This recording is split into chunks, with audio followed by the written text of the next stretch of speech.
Hey, what's going on, MGTOW community? This is Vladmir Souls, aka the Hot Pepper Pill.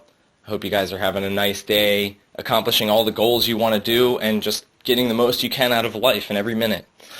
I wanted to share with you guys two articles that I came across that were pretty interesting and also revealing, especially for you guys who have not gone MGTOW yet. I highly recommend that you do because science, in particular, psychology, different fields around that, are determining the fact that anxiety disorders are typically caused by exposure to narcissistic abuse. So we know that narcissism is on the rise.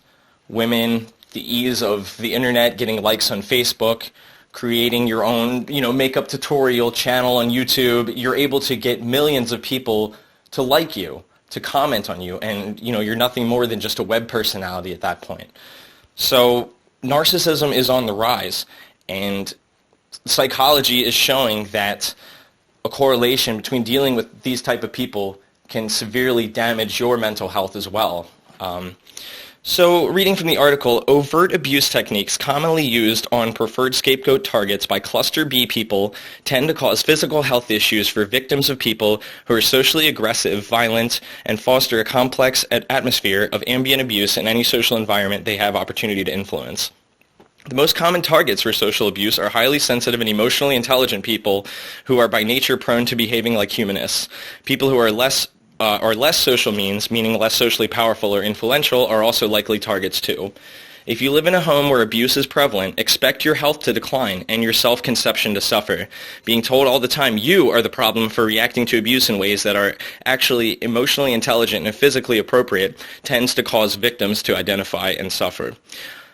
So what that's basically saying is if you're living in a house with one of these cluster B type personalities, your mental health over time is going to suffer. Their disorder is going to rub off on you and cause you anguish, clinical anxiety, and depression.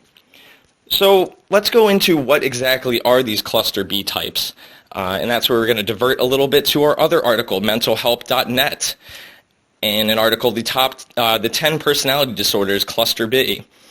So the cluster B people you want to deal with or not deal with, obviously, are the antisocial personality disorders, histrionic personality disorder, narcissistic personality disorder, and borderline personality disorder. And let's skip right down to the narcissism part, just because I feel that's the most in tune with what women's nature is today.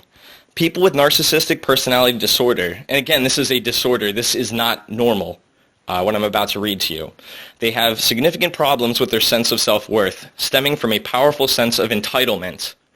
And what do we guys all know is MGTOW women are the ones receiving the entitlements. They feel they deserve them.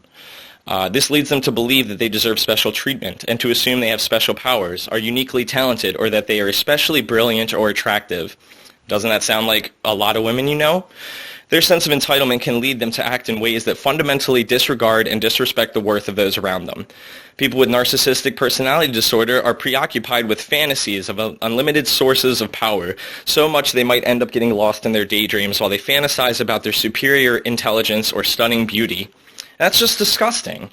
Rather than living your life, you're constantly searching for spikes in your highs to get more attention, to be more validated. And, the ultimate goal of MGTOW is self-actualization. This runs completely counter to everything we're trying to do. These people get so caught up in their fantasies, they don't put effort into their daily life and don't direct their energies toward accomplishing their goals. They believe they are special and deserve special treatment and may display an attitude that is arrogant and haughty. This creates a lot of conflict with other people who feel exploited and who dislike being treated in a condescending fashion. People with narcissistic personality disorder often feel devastated when they realize that they have normal, average human limitations, that they are not as special as they think, or that others don't admire them as much as they would like. These realizations are often accompanied by feelings of intense anger or shame that they sometimes take out on other people. Their need to be powerful and admired, coupled with a lack of empathy for others, makes conflictual relationships that are often superficial and devoid of real intimacy and caring. So just like what every other MGTOW content provider has talked about before, women cannot love you. People who are stuck in this narcissistic personality disorder they cannot make meaningful relationships. Everything is superficial. It's all about how to get more likes, how to get more attention, how to get to the next level of social reckoning in your own mind, in your own head. And these people sit on their ass and do nothing. They're lazy. They expect the world to come to them, to come to their feet and to bow down and kiss their dirty-ass stinky toes. But status is very important to people with narcissistic personality disorder. Associating with famous and special people provides them a sense of importance. These individuals can quickly shift from over-idealizing others to devaluing them. So a guy that's viewed as, a good man, maybe somebody you'd aspire to be with, you look up to them with admiration. But then very quickly, you can devalue them in a second. Sounds like hypergamy. The minute the next bang for their buck comes along, fuck that man, out the door, onto the next best option. So, continuing on with the article, this is the last little section about the narcissistic personality disorder. But however, the same is true of their self-judgments. They tend to vacillate between feeling like they have unlimited abilities and feeling defeated, worthless, and devastated when they encounter their normal average human limitations. Despite their bravado, people with narcissistic personality disorder require a lot of admiration from others in order to bolster their own fragile self-esteem. They can be quite manipulative in extracting the necessary attention for those people around them. Like I was saying before, the internet gives so much more ease of access to this bolstering of their self-esteem, and it's fragile. They're not strong, independent women. They are weak. They are lazy, and they need constant attention. That's why, the minute men stop providing women attention, men go MGTOW. They stop looking at women. They stop holding doors for them. They stop treating them like special snowflakes, like little princesses. They're going to start to wonder what the fuck is going on. Aren't I hot to trot? Aren't I good to look at anymore?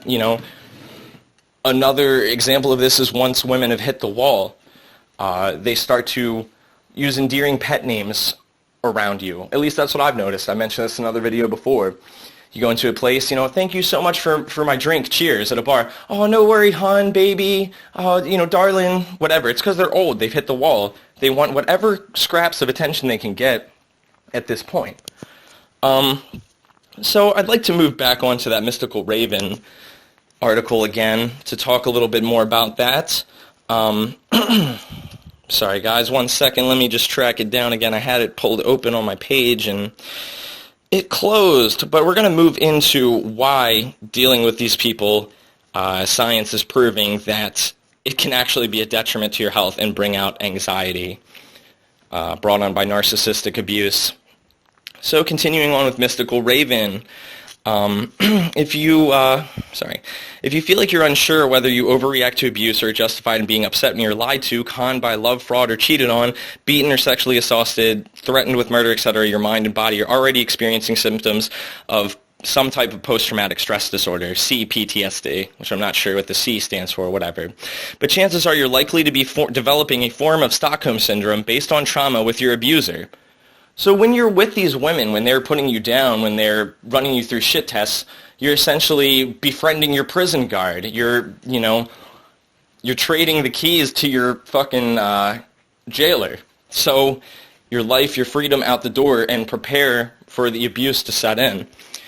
First of all, if you are healthy and sane, you will tend to trust your own eyes and ears as well as your sanity. If you catch a partner cheating, for instance, but they blame you or your enabler tries to convince you that the abuser loves you in their own way, or tell you that the physical assaults are for your own good, seriously, if you believe them, you are already likely to be living with adrenal fatigue, heightened forms of pervasive social anxiety very soon. The following list of anxiety disorders were compiled by the Mayo Clinic, and the healthcare organization describes many of the common conditions as follows. Anxiety, which you fear and often avoid places that can cause you to panic, feel trapped, helpless, or embarrassed. Anxiety or panic that caused by a physical health problem.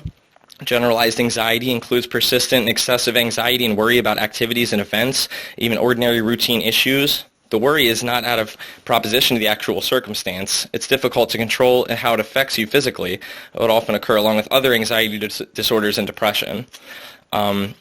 So all these different things are brought about by dealing with people with cluster B type personality disorders. And, with this video, I'm talking in particular the narcissistic personality disorder. I don't think I need to go on and on into these articles to further solidify my point. Just the fact that men bend over backwards for women, post thousands of likes of, a girl looking good on Facebook. A man does not get that same admiration, does not get that same respect. A girl could post about needing a ride, could post about needing help, and Mangina's White Knights will post thousands of replies to offer their hand, to offer advice, to offer a solution to their problem, because men are problem solvers. Women just want to have someone to bitch at. You've noticed in relationships, if you try and offer advice, women get mad. They just want to hear you say, okay, yes, I understand. There's a great episode of 2.5 Men where Charlie just says, I understand, like the entire episode, and it gets him out of like 3 arguments, and that's like the only word he uses during the fights, which is hysterical. But anyway, it's just dealing with women will cause your health to suffer, especially these narcissistic types, and it's just how can you be sure that the script won't be flipped on you. I was dating a girl who I was very attracted to. It was a little bit thicker, which is kind of my preference. The moment she started losing weight, she started buying all these bikinis, posting pictures on Facebook. Everyone's like, oh my God, you look so hot, you're this and that and the other. And now that she's not in her job where she's been so getting in good shape, she was demanded to do a lot of lifting, moving, carrying things. Now she's back at a desk job, and I haven't seen any pictures posted. So there was her little brief stint with narcissism there, but it happens. Everything was good, and then once she started getting this bloated self-worth, she would do anything to just keep that high going. So instead of developing Stockholm Syndrome with your fucking prison guard, it's best just to take the red pill and realize where dealing with relationships will lead you. If you're living with a person with narcissistic personality disorder, it's going to make your life a living hell. And just name me one woman out there that is not so bloated and plugged into the Facebook, the Instagram, the Twitter, the Snapchat, the whatever. You go out on a date with a girl, they're sitting on the phone the entire time. I mean, that's people in general. You look around, people are so sucked into their smartphone, it's kind of sickening. But anyway, that's really all I wanted to talk about today. And I hope you guys are having a nice day and have learned something new. I just thought it was interesting that these disorders can, in fact, rub off on people. Guys want to be Captain Save-A-Ho, and you're really exhausting yourself. You're exhausting all your strength you have as a man just to keep life, somewhat enjoyable, somewhat bearable, and it's just at your own detriment. So thank you guys so much for listening. I hope you guys have a fantastic day. And just keep going MGTOW, keep staying strong, keep setting goals and striving for them. You're the best. We can do it. We can figure this out. Just got to keep trucking forward. And, at the end of the day, you are the only person that controls your own actions. You can't control how other people are. So sometimes you got to cut people off and just deal with yourself. So thank you.